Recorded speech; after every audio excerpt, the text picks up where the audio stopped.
Está aí, meus irmãos, pode acreditar, viu? Esse é um dos textos mais bonitos da Sagrada Escritura. É do livro da sabedoria. Você sabe que nossos irmãos protestantes não têm o livro da sabedoria na Bíblia deles. Você sabe que Lutero tirou 7 livros que existiam no Antigo Testamento. São livros da Bíblia, são palavra de Deus. São citados no Novo Testamento, são citados, viu? Esses livros que foram tirados, tem citação deles. São citados pelos primeiros escritores cristãos, os chamados padres da igreja, os pais da igreja. Quem são os padres da igreja? Quem são os pais da igreja? São aqueles primeiros escritores dos primeiros 600 anos do cristianismo, que foram grandes doutores da fé, que nos explicaram a palavra de Deus, que receberam a palavra de Deus diretamente dos apóstolos. Eu dou um exemplo. Santo Irineu. Santo Irineu viveu no século II e ele recebeu o evangelho de São Policarpo. Santo Irineu era bispo de Lyon, onde hoje está a França. Nesse tempo não existia a França, chamava-se Gália. Repare coisa bonita. Santo Irineu recebeu o evangelho de São Policarpo, bispo de Esmirna. E São Policarpo recebeu o evangelho diretamente de São João Evangelista. Repare coisa linda. Um outro padre da igreja, para você entender, Santo Inácio de Antioquia, que viveu no finzinho do século I, morreu pelo ano 98, 99, 100, por aí. Santo Inácio de Antioquia foi sucessor direto de São Pedro como bispo de Antioquia. Escreveu 8 cartas. Então, os escritos dos padres da igreja, dos santos padres ou dos santos pais, eles não são palavra de Deus, mas estão cheios de autoridade, porque são escritos da geração que sucedeu aos apóstolos. Então, vou dar um nome de alguns padres da igreja, só para você saber. Vamos pegar assim os maiores, os gigantes, os 8 maiores. 4 de língua latina e 4 de língua grega. Os 4 de língua latina são São Gregório Magno, que foi Papa de Roma, Santo Agostinho, que foi bispo de Hipona, no norte da África, Santo Ambrósio, que foi bispo de Milão, e São Jerônimo. São Jerônimo não foi bispo, só foi padre, lá na Terra Santa. Então esses são os maiores, os 4 grandes padres da igreja, os pais da igreja, que escreveram em língua latina. Mas há outros, viu, que escreveram em língua latina também. Por exemplo, São Cipriano de Cartago, é um grande padre da igreja, escreveu em latim, teve uma influência muito grande. Tertuliano, que a gente não chama de pai da igreja porque depois virou herege, mas escreveu muitas coisas importantes também. Isso só alguns exemplos.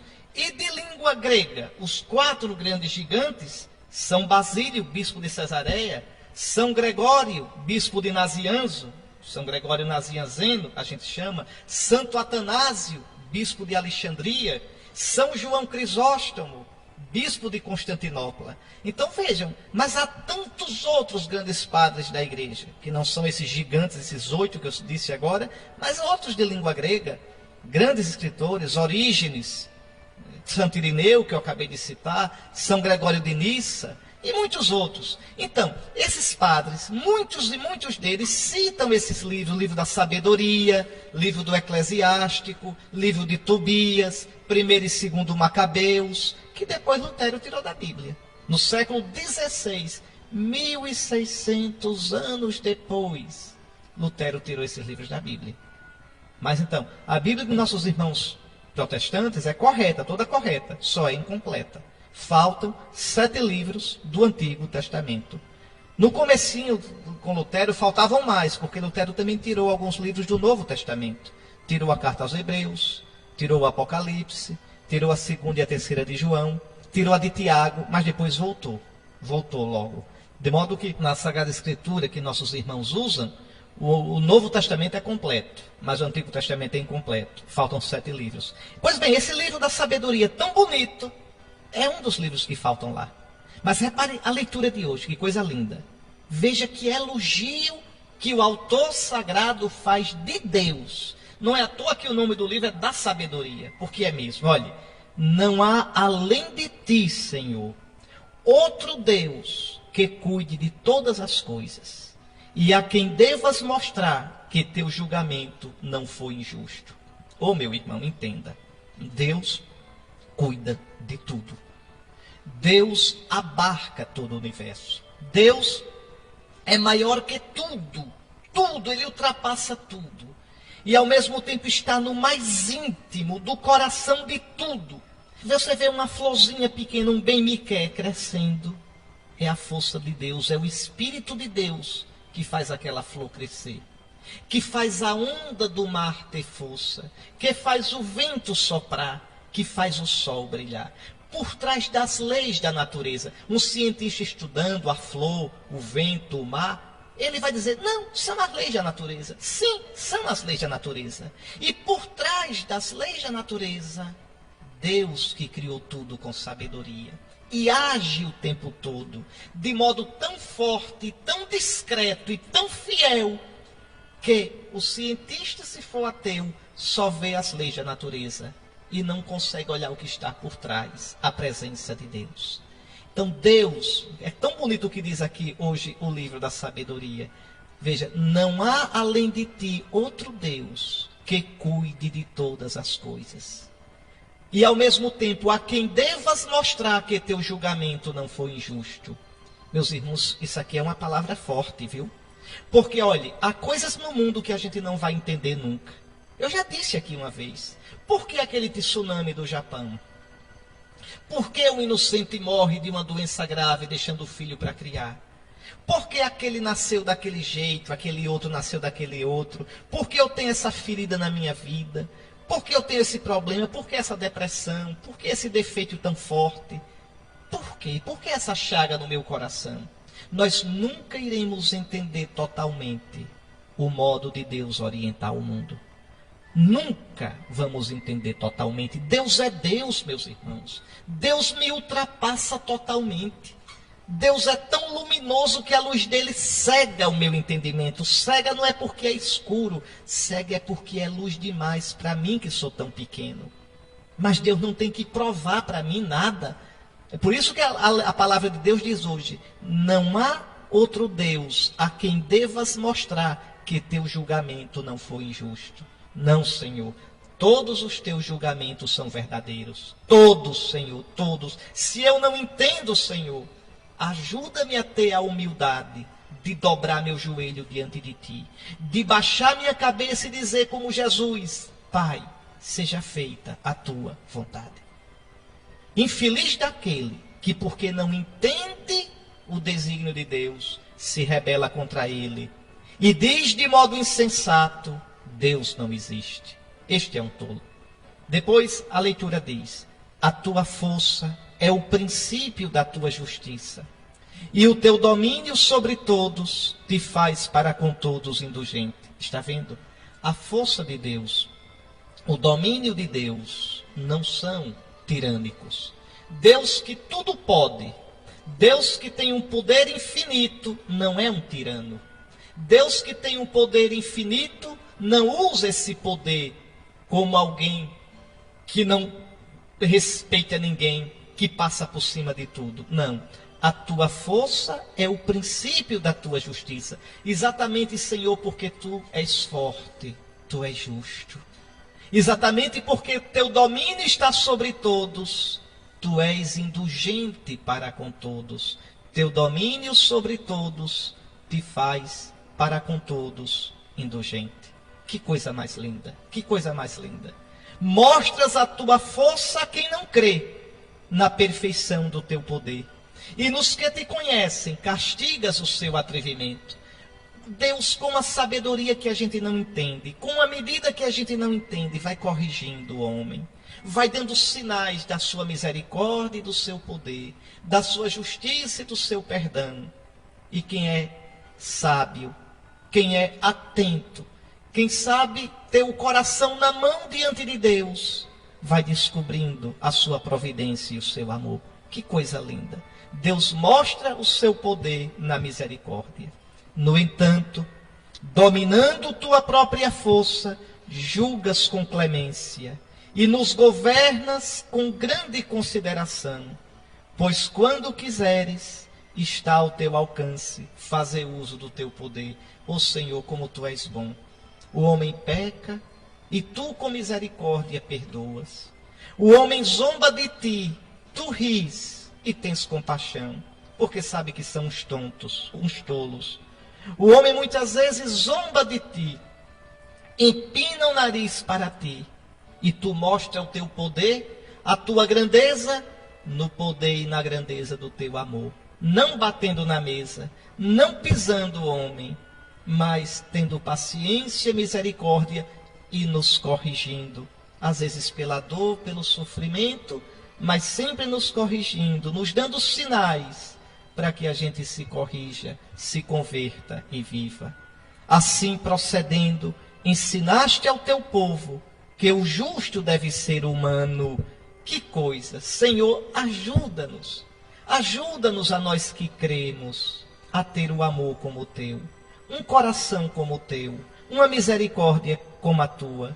E a teus filhos, Senhor, deste a confortadora esperança de que concedes perdão aos pecadores. É uma leitura linda, meus irmãos. Agora aqui aparece claro uma coisa, viu? Que a medida de Deus não é a nossa.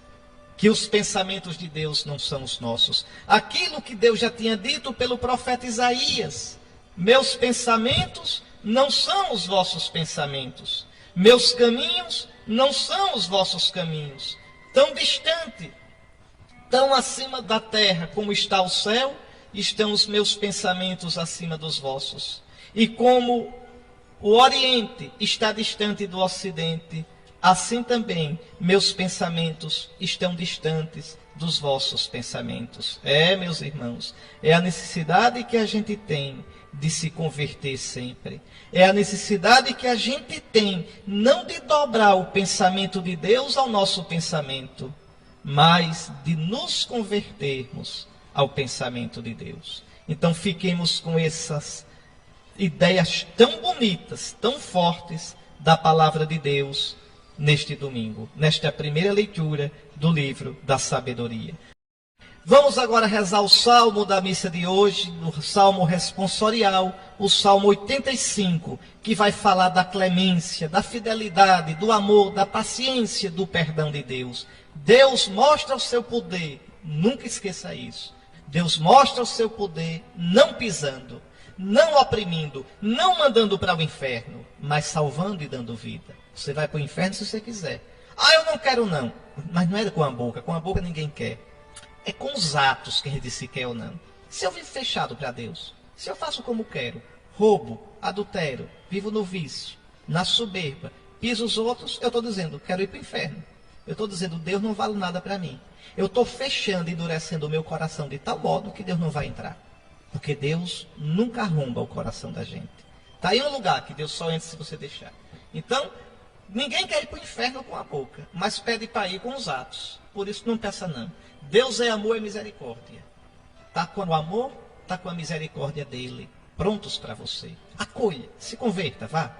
Está aí uma leitura curtinha, bonita e difícil. Curtinha, bonita e difícil, tá certo?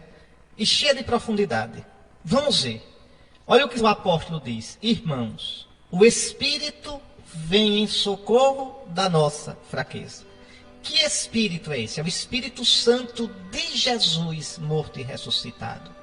O Pai deu a Jesus a plenitude do Espírito Santo. O Espírito Santo agora está todo em Jesus, morto e ressuscitado. Isso eu já expliquei para você várias vezes. Então, é o Espírito de Jesus que está em nós. E quando a gente recebeu o Espírito de Jesus? No batismo. Eu já expliquei também aqui. Na água do batismo, você recebeu o Espírito Santo como vida de Cristo. E no óleo da crisma, olha, crisma pode ser o crisma ou a crisma. São duas coisas diferentes. O sacramento da crisma. Tá certo? O sacramento é da crisma, ou da confirmação, ou da crismação. Tudo no feminino.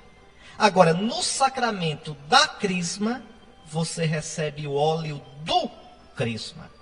O óleo é masculino. Então, quando eu digo assim, o crisma é o óleo. Quando eu digo a crisma, é o sacramento. Porque eu já vi muita gente se enganchando nesse negócio. Tá certo? Às vezes, Dom Henrique, venha celebrar o crisma. Não vou.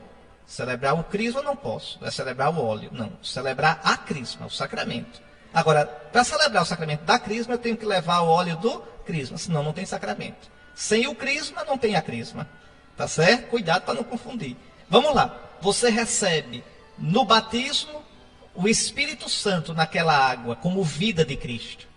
E recebe na crisma o Espírito Santo naquele óleo como força. Força de Cristo. E na Eucaristia você recebe aquele corpo de Cristo cheio de Espírito Santo, Espírito de amor. Então você tem o Espírito de Cristo, você tem a vida de Cristo ressuscitada em você. Já expliquei isso várias vezes. Veja o que São Paulo diz, o Espírito vem em socorro da nossa fraqueza. E aqui São Paulo está falando da oração. Ele vem em socorro da nossa fraqueza na oração.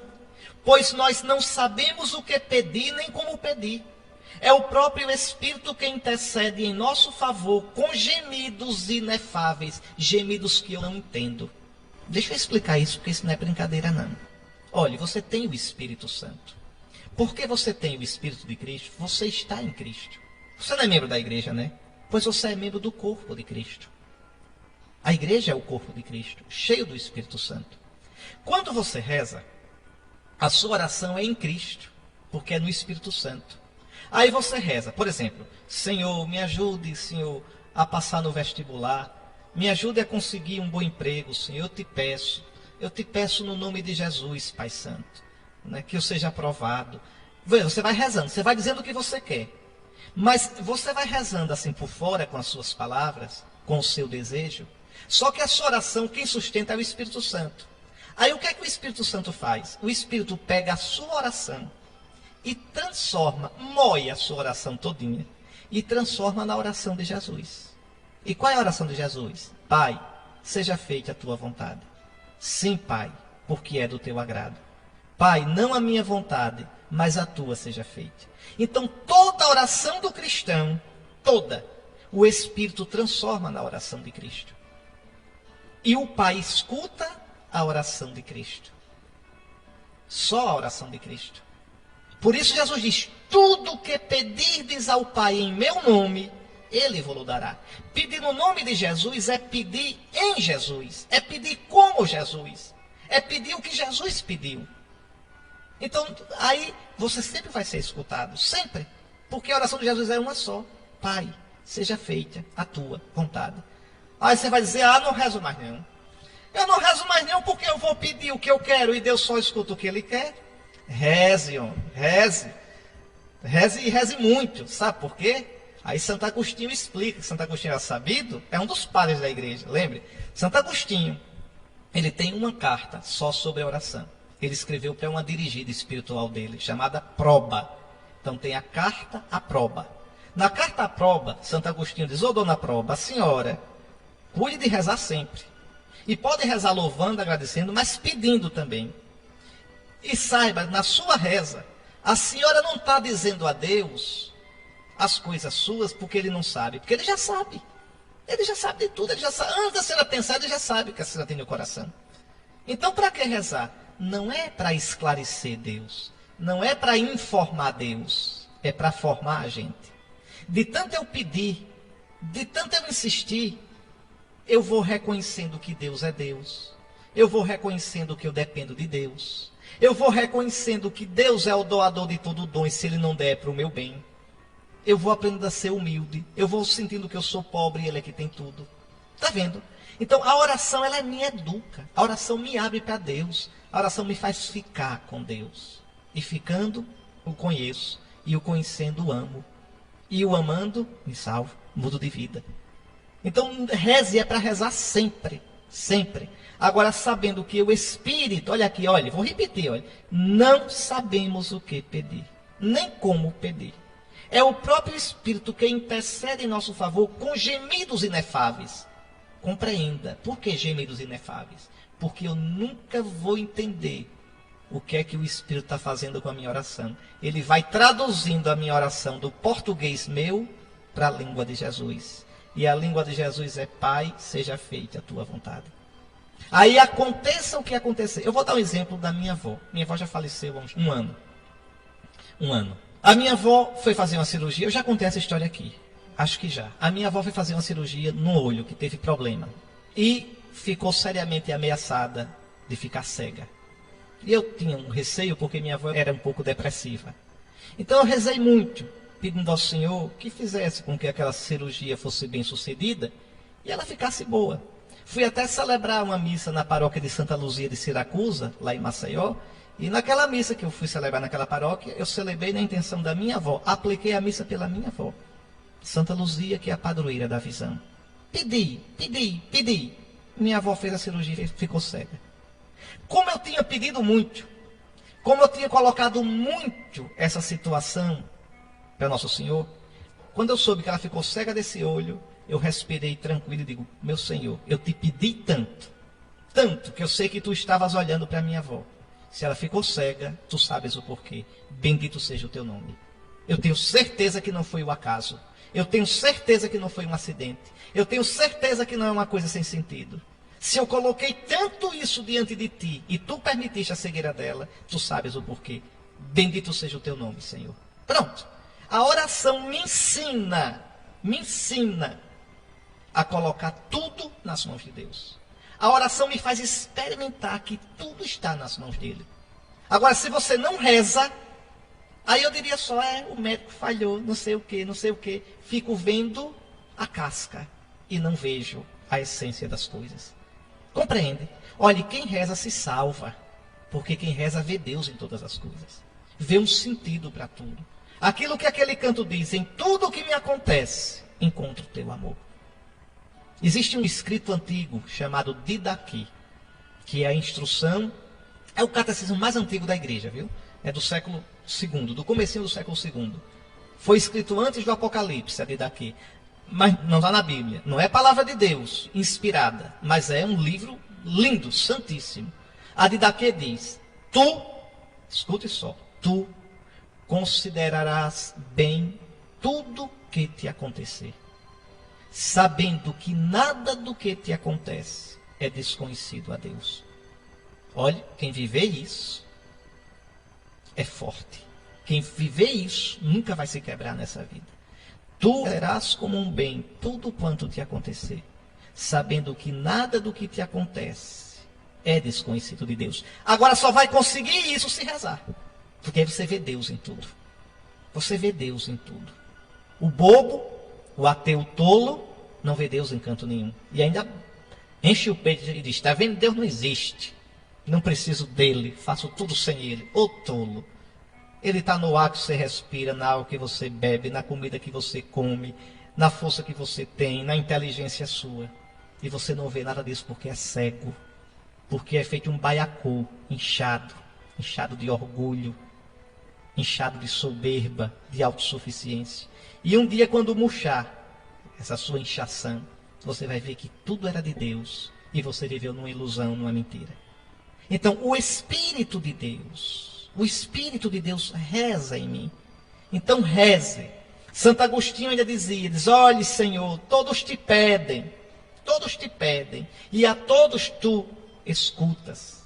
Mas bom amigo seu, Senhor, não é só quem te pede. Bom amigo seu de verdade é quem aceita aquilo que tu dás, e não aquilo que aquele lá gostaria de receber. É isso que São Paulo está dizendo. É isso. Rezar em nome de Jesus é rezar como Jesus, é rezar no Espírito de Jesus. Pai, seja feita a tua vontade. Como dizia o beato Charles de Foucault, a oração mais bonita depois do Pai Nosso. Meu Deus, eu me abandono em ti. Faze de mim o que tu quiseres. Por tudo o que fizeres de mim, eu nem sei o que é. Por tudo o que fizeres de mim, eu te dou graças. Estou disposto a tudo. Aceito tudo, contanto que a tua vontade seja feita em mim e em todas as tuas criaturas. Nada mais desejo, meu Deus, porque é uma necessidade de amor, dar-me a ti, entregar-me a ti, nas tuas mãos, com infinita confiança, porque tu és o meu Pai. Isso é rezar em nome de Jesus. Isso é rezar no Espírito de Jesus. É isso que São Paulo está dizendo. E a gente muitas vezes não vai entender mesmo não o modo de agir de Deus. Não vai. Aí vai dizer, eu pedi tanto isso e veio outra coisa diferente. É que o Espírito orava em você com gemidos que você não entende, inefáveis. Você não entende. Mas lembre do que disse o livro da sabedoria na primeira leitura, que Deus governa tudo com amor e não dá contas a ninguém do que ele faz. A gente não entende. Não entende. Como é, Senhor, aquele tsunami no Japão? Teu Espírito estava na força daquelas ondas. Teu Espírito estava na potência daquele terremoto. Como é possível? Eu não vou entender nunca. Então eu me calo, me ajoelho, olho para a cruz e digo, tu és amor. Tu derramaste o teu sangue por cada um daqueles que morreu. E por mim também. Tu sabes tudo, eu não sei nada. Senhor, eu te adoro. Renovo minha confiança em ti. Jogo minha vida nas tuas mãos. Meus dias, Senhor. Meu destino está nas tuas mãos. Tu és o meu Deus. Tu és o meu Senhor. Tu és o meu Salvador. De ti eu vim, para ti eu vou.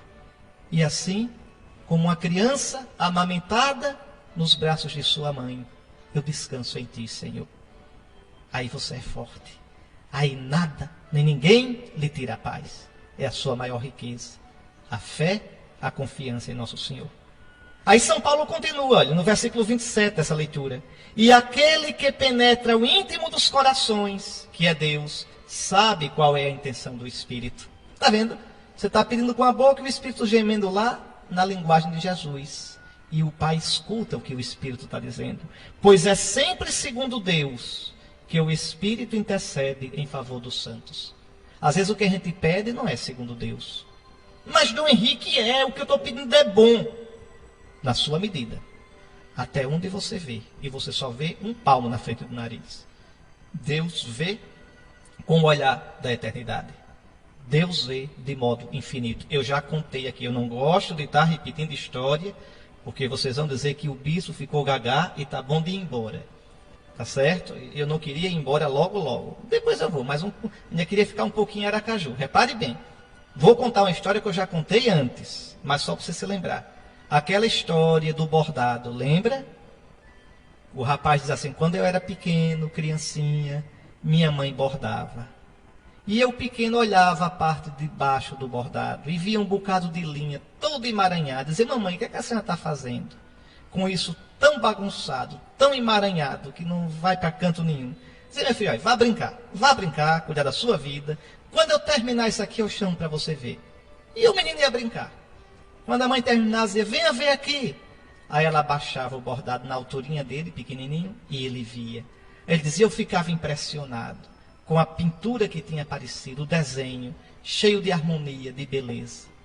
Como é que pode, por um lado, uma bagunça tão grande e do outro uma beleza tão grande? Ele diz, o tempo passou. E hoje, às vezes, quando eu me vejo todo bagunçado, todo atrapalhado na vida, eu digo, Senhor, o que tu estás fazendo comigo? Senhor, por que minha vida está assim? E aí Deus diz no meu coração, estou bordando a tua vida. Um dia eu te chamarei para junto de mim e tu verás o que eu fiz. Mas não adianta, enquanto a gente está do lado de cá, a gente não vai entender. Confie em Deus, vá. Entregue sua vida a Nosso Senhor. No dia que o diabo, esse bicho ruim, que o sertanejo chama de cão, porque ele é um cão mesmo, um cachorro, né? Então, olha, no dia que o diabo colocar no seu coração sentimento de desconfiança em relação a Deus, o sentimento besta de pensar que Deus não existe, faça assim, olhe para a cruz. E lembre o que São Paulo diz, ele me amou e se entregou por mim. E pense, meu Deus, o Senhor não tem que provar mais nada para mim. O Senhor não tem, Senhor, que mostrar que me ama, porque o Senhor já mostrou. Já mostrou. O Senhor me deu tudo quando me deu o teu filho. Qualquer outra coisa que tu possas me dar não será nunca igual ao tudo que tu já me deste. Tu me deste o teu Jesus. Eu confio em ti, Senhor. Eu me entrego a ti. É isso que São Paulo quer dizer nessa segunda leitura de hoje. Tá certo? Vamos escutar o Evangelho. Lembre que nós, desde domingo passado, começamos a ouvir o capítulo 13 de São Mateus, as 7 parábolas do reino. Domingo passado escutamos a parábola do semeador, que semeava a palavra do reino de Deus. E eu expliquei direitinho a vocês, não enrolei. Pois bem, agora vamos ouvir mais algumas parábolas do reino. Vamos ouvir agora e ainda no domingo que vem, tá certo? Atenção, porque Jesus vai dizendo o que é, como funciona o reino dos céus. Está aí, meus irmãos, uma parábola domingo passado, 3 parábolas hoje, lá vão 4, não é? Nosso Senhor fica nos devendo, Ele que não nos deve nada, fica nos devendo 3, não é isso? Para fechar 7, tá certo? Hoje Ele contou a do trigo e do joio, a do grão de mostarda, a do fermento na massa. Domingo que vem, vou logo dizendo, vai contar a do tesouro escondido, da pérola de grande valor e a que eu mais gosto, a rede jogada no mar, que me lembra da minha Maceió, tá certo? Então, da minha Lagoas, onde a gente vê muito isso, né? Rede jogada no mar. Então, vamos lá, vamos agora meditar nessas 3 parábolas de hoje. O reino dos céus é como um homem que semeou a boa semente no seu campo. Jesus explica essa parábola tintim por tintim. Ele diz tranquilamente, aquele que semeia a boa semente é o Filho do Homem, é Jesus. Jesus que ainda hoje vive jogando a semente do reino. Vive jogando a semente do reino de Deus no nosso coração, no coração do mundo. Nas homilias da missa, no catecismo, naquele encontro que você foi, naquela oração que você fez. O Senhor vive semeando a boa semente, tá certo? É Ele o semeador. A boa semente são os que pertencem ao reino. Então, os que ouviram e fizeram frutificar. O trigo. O joio são os que pertencem ao maligno. Que coisa! No mundo há pessoas que pertencem ao maligno. A Satanás. A Satanás. Olha, isso não é brincadeira. Se você deixa que seus instintos maus, se você deixa que sua vida vá sendo tomada pelos instintos, pelas paixões, ira, cólera, ciúme, sensualidade, soberba, prepotência, gula, você vai se entregando ao maligno. O maligno vai plantando a sua erva daninha, a sua vida de morte no seu coração. Então, os joios são os que pertencem ao reino que Cristo veio trazer, ao reino dos céus. O joio são os que pertencem ao maligno. O inimigo é o diabo, que existe, que age no mundo, que tenta. A colheita é o fim dos tempos. O cefeiro são os anjos. Então, o que é impressionante é isso. O Senhor plantou na sua igreja e no mundo só o bem. Só o bem. Senhor, se tu existes, se tu és bom, como é que existe o mal no mundo? Como é que o mal pode crescer tanto? Como é que o mal pode prosperar? Senhor, por que é que tu não arrancas o mal logo? Por que é que tu não punes, não castigas os ímpios? Por que é que tu não mostras o teu poder, Senhor, destruindo o ímpio? Ei, já esqueceu a primeira leitura da missa de hoje. Que Deus mostre o seu poder na paciência. Que Deus mostre a sua justiça na misericórdia. Que ninguém pode dizer por que o Senhor faz assim. Veja, por isso a primeira leitura da missa de hoje. Tá certo? Então, repare a paciência de Deus. Essa é a parábola da paciência de Deus. Senhor, o Senhor quer que a gente arranque logo tudo? Deus diz, não, não. Não, para que não aconteça que arrancando o joio, arranqueis também o trigo por engano. É tão fácil arrancar o trigo. Quantas vezes na nossa pressa, quantas vezes na nossa ira, junto com o joio a gente arrancou o trigo. E o que é pior é que no nosso coração, no meu coração, viu? No coração do Dom Henrique não tem só trigo, tem joio também, infelizmente. E é Deus que me dá tempo na sua paciência para que eu vá arrancando esse joio danado. Então veja, também no seu coração. O mundo não é feito de bonzinhos e errados. Não é feito assim. A gente também tem o joio no coração da gente. Por isso a paciência de Deus, que não é a nossa. Repare como a gente é impaciente. A gente julga, condena e executa. Deus é paciente. O único que podia julgar, diz a mulher pecadora, eu também não te condeno. Vai, não peques mais. Então, Senhor, né, queres que arranquemos o joio? Não. Chegará o tempo da colheita. Mas vai chegar. Aí sim, como o joio é recolhido e queimado ao fogo, assim também o Filho do Homem vai retirar do seu reino todos os que fazem outros pecar e os que praticam o mal. Não adianta. Às vezes eu fico pensando, na igreja, né? Na igreja o Senhor plantou só o trigo. Às vezes nasce o joio. Nasce o joio, vai nascer sempre, sempre nascer e vai nascer. Judas era um dos nossos. E traiu o Senhor, entregou. Os discípulos fugiram. Sempre houve pecado na igreja, sempre houve escândalo, sempre vai haver. A gente é que é impaciente, ou então é soberbo de achar que a igreja é santa porque a gente é gostosinho, é santinho. Não, a igreja é santa porque Jesus é santo. A igreja é santa porque Jesus a santifica. Quanto a nós, há quanto trigo e há quanto joio. Há quanta coisa bonita que faz o bispo chorar de emoção e quanta coisa feia que faz o bispo chorar de pesar. Há quantos gestos bonitos em tantos padres, em tantos cristãos, gestos pequenos, lindos, que a gente fica comovido. E há quanta infidelidade, às vezes, que nos entristece. Mas isso é assim. Não é a gente que arranca o joio. Não estou dizendo que com isso a gente vai deixar o barco correr, não é assim. Mas sabendo que o julgamento último pertence a Deus. Sabendo que a gente deve ter a paciência de Deus. Aquilo que o livro da sabedoria disse na primeira leitura, tão bonita, que o justo, Senhor, assim procedendo com misericórdia, ensinaste ao teu povo que o justo deve ser humano. Ou seja, que o teu amigo deve ser humano, um bispo deve ser humano, um padre deve ser humano. Ter paciência. Não é chamar certo ao que é errado. Não é chamar errado ao que é certo. Mas ter paciência. São Bento diz, ter paciência com as próprias fraquezas e com as fraquezas dos outros. Essa parábola escandaliza, porque é a parábola da paciência de Deus. Porque a gente é assim, né? Para nós, a desculpa e o perdão. Para os outros, o inferno.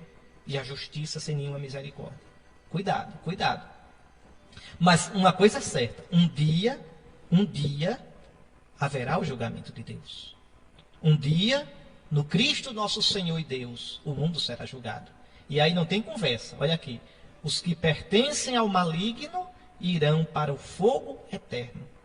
Serão lançados na fornalha de fogo como o joio. Existe um inferno.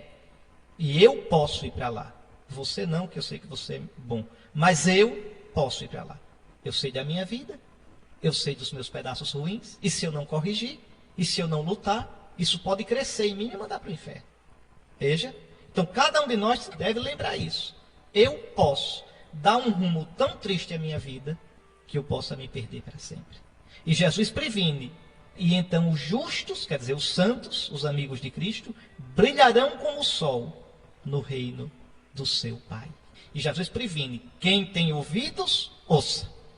Então, qual é a lição de hoje? A lição do domingo passado era que o reino dos céus é tão forte e tão fraco, porque eu posso matá-lo se o meu coração for um terreno ruim que mate a semente.